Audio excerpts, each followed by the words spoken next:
Je suis le bon berger qui donne sa vie pour ses brebis.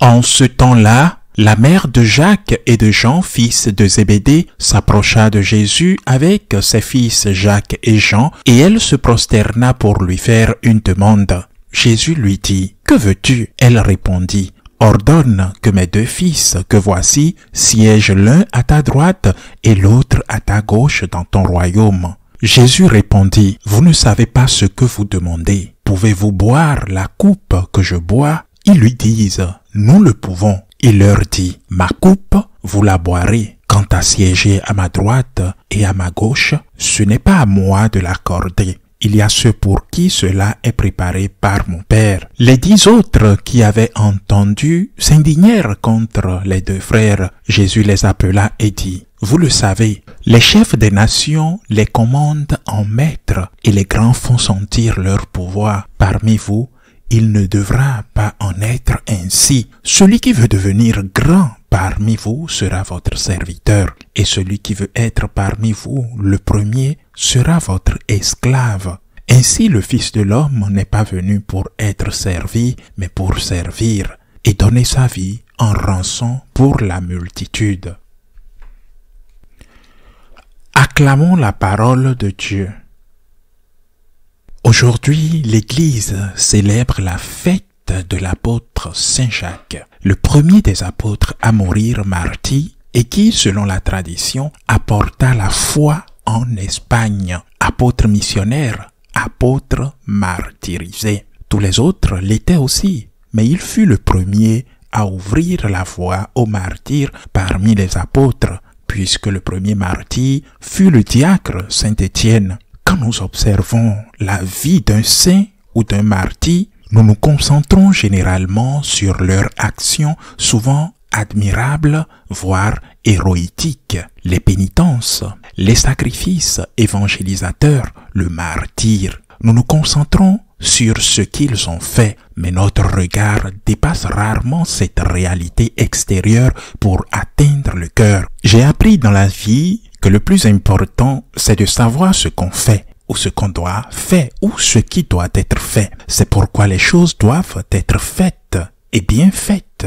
Presque personne ne pose cette question, et on ne nous apprend pas à la poser non plus, ni à y répondre. Pourquoi? Pourquoi je dois faire ceci? Bien sûr, Jacques et les apôtres, les saints que nous connaissons, avaient une réponse à cette question. Et c'était la même, par amour pour l'amour, par amour pour Dieu, mais par amour pour ce qu'ils faisaient avant tout. Soigner les malades, aider les pauvres, se consacrer à la prière, évangéliser, être missionnaire. Non, ce n'était pas suffisant. Le véritable amour, la véritable motivation, la véritable cause, la réponse à la raison d'être du Christ, pour l'amour du Christ, pour l'amour que le Christ a montré pour nous. Voilà l'origine de tout. Sans cela, le sacrifice que la vie exige de vous sera toujours trop grand. Saint Jean-Paul II disait, « Il y a 2 façons de gravir une montagne. Poser une bombe gigantesque et détruire la montagne, la laissant à plat, ou se fortifier les jambes pour la gravir pas à pas. Si jamais nous trébuchons, relevons-nous et continuons à grimper. Ce qui compte, c'est l'amour. » Et Jacques aimait Jésus et était aimé. Tous les apôtres l'étaient d'ailleurs, mais Pierre, lui et son frère Jean étaient les 3 disciples, y compris Jacques bien sûr,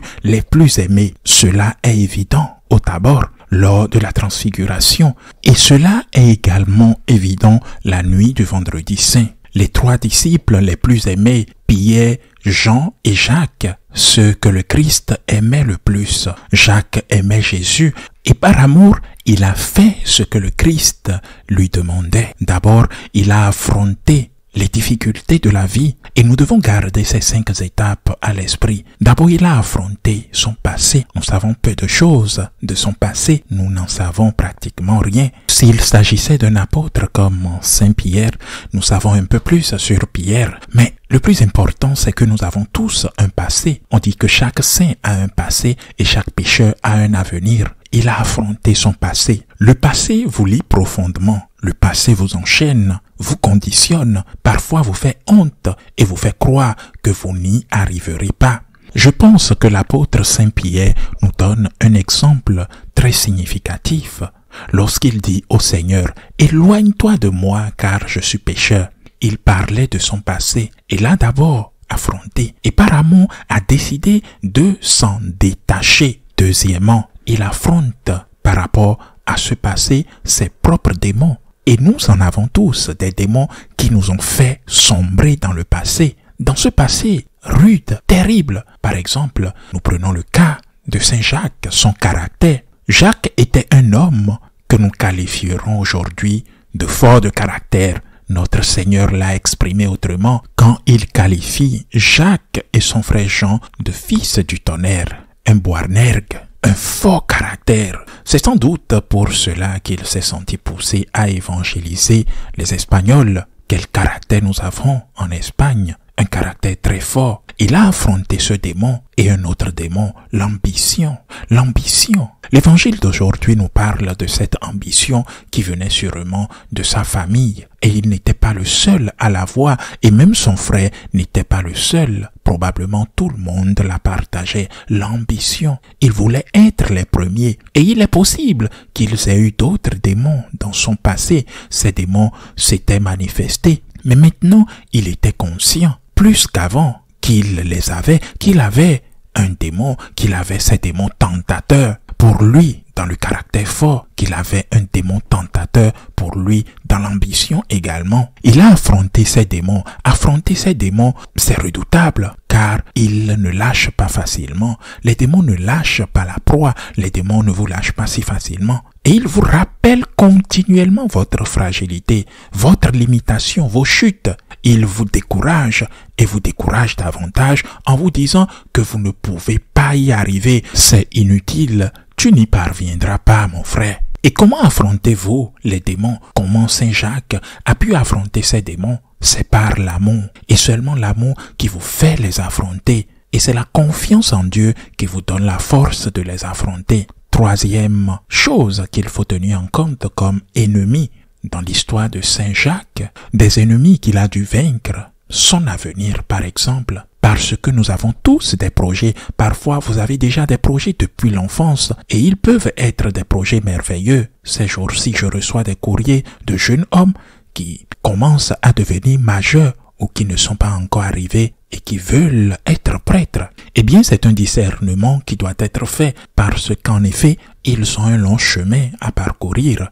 Eh bien, mais beaucoup n'ont pas déjà ce programme dans leur cœur depuis un si jeune âge. Vous avez d'autres projets, un autre rêve, d'autres avenirs. Dans ce cas, évidemment, il ne rêvait pas d'être médecin ou ingénieur, ni architecte, ni avocat, ou un illustre de la vie. Eh bien, il était pécheur. Et même les pécheurs avaient également des projets. Ils étaient, Jacques et Jean, des fils que nous appellerions aujourd'hui de la petite bourgeoisie, c'est-à-dire une personne qui était le capitaine de son propre bateau, et peut-être rêvait-il, lui et son frère Jean, non seulement d'hériter du bateau de leur père, mais d'en acheter un autre, puis un autre, et de créer un petit empire de pêche, une entreprise qui porterait le nom de la famille des Zébédée, ou dans toute la région de la mer de Galilée, ferait entendre leur nom. Ils avaient un avenir. Et il leur était difficile de l'abandonner. Ils s'étaient attachés à leur projet. Le Seigneur apparaît dans sa vie et lui dit « Suis-moi ». Il avait une histoire, des démons, des projets, et c'était l'amour. L'amour pour Jésus, ce qui l'a rendu, lui et son frère, capables de dire « Je pars avec toi, Seigneur, et je laisse derrière moi mon histoire. Je laisse derrière moi la peur de ne pas pouvoir vaincre mes démons,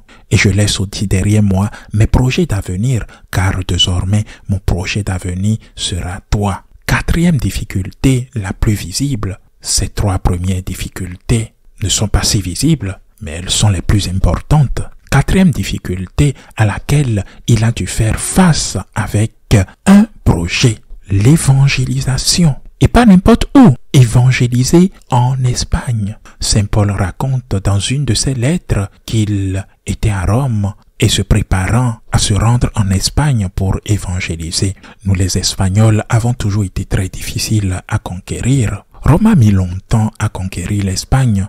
Il y a l'histoire de Nuance par exemple, mais une fois conquise, c'était la province la plus fidèle de l'Empire. Telle a toujours été l'histoire de ce peuple rude, difficile d'accès, mais une fois conquise, impossible à oublier. Jacques a rencontré cette difficulté et s'est découragé. Il était allé jusqu'au Finistère. Aujourd'hui encore, il existe en Galice un cap appelé Finistère, le bout du monde. Il était allé au Finistère parce que Jésus le lui avait demandé. Il est allé au bout du monde pour répandre l'évangile et il a pris cette mission au pied de la lettre. Où est le Finistère? J'y vais, disait Saint Jacques. Et cela lui a coûté si cher qu'il a décidé de rentrer en échec. Le premier apôtre le plus intrépide, le premier missionnaire qui allait rentrer à Jérusalem, effondré, démoralisé, avait échoué. Ces Espagnols étaient trop durs, trop attachés à leur ancienne religion, les Ibères, les Celtes ou les religions importées avec la conquête de Rome, aux dieux du panthéon romain et peut-être aussi de certains dieux importés d'Asie, ceux venus d'Égypte et ceux comme Mithra, venu de Perse. Il était épuisé. Que s'était-il passé? Il aimait Jésus, il croyait en la grâce de Dieu, mais il avait échoué sur un point. Il était parti seul. Or le Seigneur les avait envoyés deux par deux lorsqu'il leur avait ordonné d'évangéliser, mais lui était parti seul. Nous ne savons pas où se trouvaient les autres apôtres à ce moment-là. Il était parti seul. Cependant, il n'était pas seul, car outre Jésus qui vous accompagne toujours, il y avait quelqu'un avec lui, quelqu'un qu'il aimait beaucoup et qu'il aimait aussi, la Vierge Marie. C'était la Vierge Marie, celle qui avait été confiée à Saint Jean et dont il avait pris soin. Il faut comprendre ce point très important. Saint Jean a pris soin de Marie, la Vierge Marie, mais Saint Jean est le frère de Jacques. Vous imaginez, si Saint Jean aime la Vierge Marie, imaginez-vous son frère, qu'il aime aussi beaucoup. Est-il possible que Saint Jean ait tant aimé la Vierge Marie et que Saint Jacques ne l'ait pas aimé? Est-il possible que la Vierge ait tant aimé Jean qu'elle n'ait pas aimé son frère Jacques et qu'elle n'ait pas été consciente des difficultés qu'il rencontrait? Et là, elle lui est apparue sur une colline, sur un pilar à Saragosse, alors que l'apôtre s'apprêtait à embarquer pour descendre l'Èbre, puis sûrement à Tarragone, sur un bateau plus grand qui le conduirait vers le port de Terre Sainte. N'abandonne pas, recommence, mais pas seul, comme tu l'as toujours fait, mais avec moi. Tu parles de mon fils, c'est très bien, mais parle aussi de moi. Ces hispaniques endurcis qui ne s'étaient pas soumis au Christ se sont soumis à sa mère. Dès lors, cette terre est devenue la terre de la Sainte Vierge Marie et nous avons transmis cet amour pour la Vierge Marie à tout le continent et non seulement le continent, mais aussi à tout le continent américain. 15 siècles plus tard, la Vierge Marie est apparue sur la colline de Tépeyac.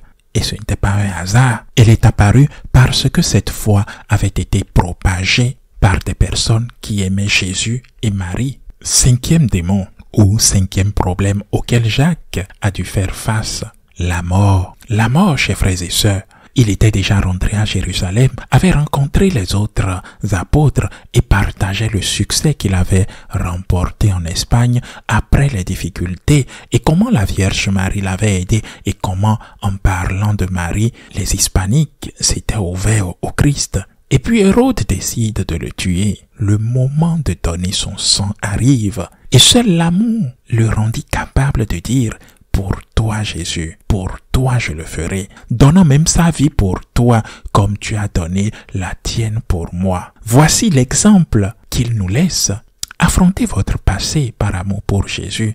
Affrontez vos démons personnels en faisant confiance à Jésus. Remettez votre avenir entre les mains de Dieu par amour pour Jésus. Appuyez-vous sur Marie lorsque vous sentez vos jambes vaciller et votre amour pour Jésus faiblit. Appuyez-vous sur Marie qui vous aime et consacrez votre vie, votre santé, votre temps et même le martyre par amour pour Jésus. Le secret des saints, c'est qu'ils étaient grands, non pas parce qu'ils accomplissaient des choses extraordinaires, mais parce qu'ils aimaient profondément, parce qu'ils avaient confiance et parce qu'ils n'étaient jamais seuls. Ils étaient toujours avec le Seigneur et avec la Sainte Vierge Marie. N'oublions pas cela.